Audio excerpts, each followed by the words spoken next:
ఈ జీవితం అనే ఒక పోరాటంలో, ఈ ఆటలో మనతో ఉండేదెవరు? మనతో మిగిలేదెవరు? మనకు కడదాకా తోడొచ్చేదెవరు? చాలామంది రకరకాల అంశాల్లో, లక్ష్యాల్లో మాకు గాడ్ ఫాదర్ ఉంటే బావుండేది గదా! మాకొక సపోర్ట్ సిస్టమ్ ఉంటే బావుండేది గదా! మేము చాలా బాగా పైకెళ్ళేవాళ్ళం గదా! జీవితాంతం ఈ పోరాటంలో ఉండిపోతున్నాం. మాకెవరు సపోర్ట్ చేయట్లేదు. ఇలాంటివన్నీ అనుకుంటుంటారు. నిజం చెప్పండి. జీవితంలో పోరాటంలో అంటే జీవితంలో మనం ఈ పరుగు పందెంలో ఎవరైనా సపోర్ట్ చేస్తే ముందుకెళ్తే అది నిజంగా మన సక్సెస్ అవుద్దా? సక్సెస్ కానీ, ఫెయిల్యూర్ గాని ఏదైనా సరే స్వతంత్రంగా మనకు మనం పైకొస్తే, మనకు మనం నేర్చుకుంటే దానిలో ఎన్ని పాఠాలుంటాయి, ఎన్ని గుణపాఠాలుంటాయి.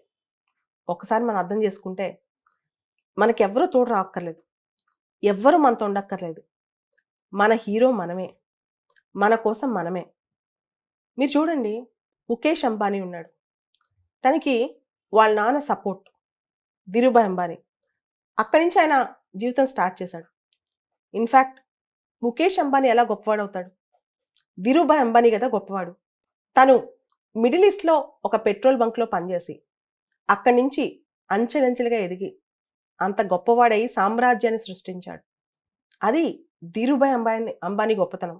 ముఖేష్ అంబానీది కాదు. ఫెయిల్యూర్ అయినా సరే, ఒక వ్యక్తి పోరాడాడు.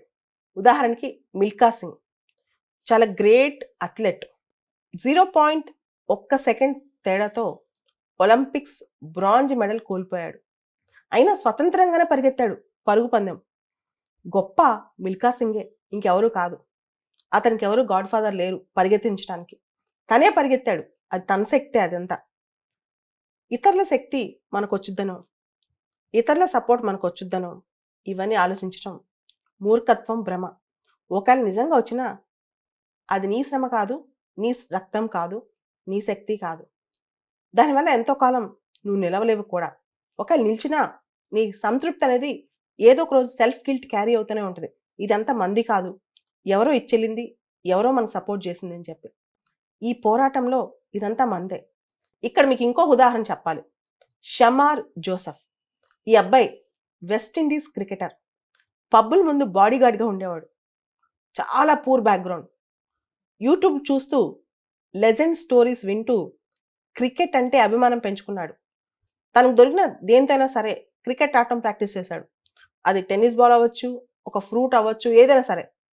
ఫైనల్‌గా ఇప్పుడు ఆ అబ్బాయి వెస్ట్ ఇండీస్ టీమ్ లీడ్ చేస్తూ ఆస్ట్రేలియాకెళ్ళి, ఆస్ట్రేలియాలో 27 సంవత్సరాల తర్వాత వెస్ట్ ఇండీస్‌కి తొలి గెలిపిచ్చాడు.